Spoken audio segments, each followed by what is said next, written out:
ও আল্লাহ, এই যে রমজান মাস আসছে, সেই রমজানের 30টা রোজা যেন আমি রাখতে পারি। সেজন্য নবী আমার বললেন, ওয়াবাল্লিগনা রমাদান, ও রব্বুল আলামিন, এই যে রমজান মাস আসছে, এই রমজান পর্যন্ত আপনি আমাদের হায়াতকে বৃদ্ধি করিয়া দেন।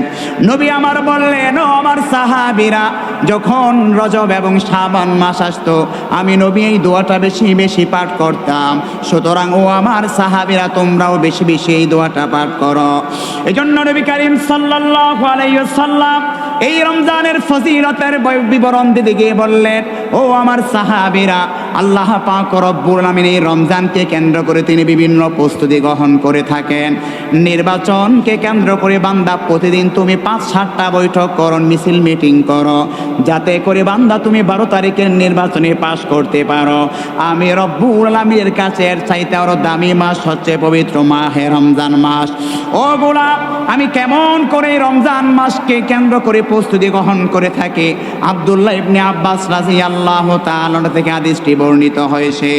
নবী করিম সাল্লাল্লাহু আলাইহি ওয়াসাল্লাম জানিয়ে দিলেন, ইন্নাল জান্নাতা লাতুযাইনু, নিশ্চয় আল্লাহ পাক রব্বুল আলামিন তিনি জান্নাতকে সুসজ্জিত করেন, মিনাস সানাতি ইলাস সানাতি লিরমাজান, এক রমজান থেকে আরেক রমজানের মাঝখান দিয়ে যে 11টি মাস রয়েছে, এই জান্নাতকে সুসজ্জিত করার জন্য আমার আল্লাহ পাক রব্বুল আলামিন বাকি 11টি মাস তিনি জান্নাতকে প্রস্তুত করার জন্য তিনি গ্রহণ করে থাকেন।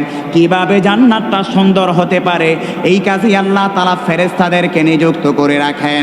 কেননা নবী করিম সাল্লাল্লাহু আলাইহি ওয়াসাল্লাম জানিয়ে দিলেন, একজন বান্দা যখন 30টা রোজা আল্লাহ পাক রব্বুল আলামিনের ভয় নিয়ে সে রাখে, আল্লাহ পাক রব্বুল আলামিন জানিয়ে দিলেন, আস-সাওমু লি ওয়া আনা আজজি বি, এই যে বান্দা 30টা রোজা রাখলো, এই 30টা রোজার প্রতিদান একমাত্র আমি আল্লাহ তাআলা তার হাতে উঠিয়ে দেব।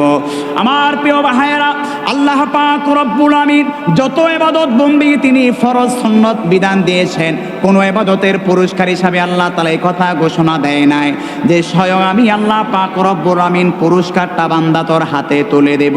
আমার রব শুধুমাত্র এই রমজানের পুরস্কারের বিবরণ দিতে গিয়ে বললেন, ও গোলাম, শুধুমাত্র একমাত্র আস-সাওমু লি, এই রোজাটা একমাত্র আমার জন্য, ওয়া আনা আজজি বি, আর আমি আল্লাহ তাআলা এর প্রতিদান স্বয়ং বান্দা তোর হাতে তুলে দেব।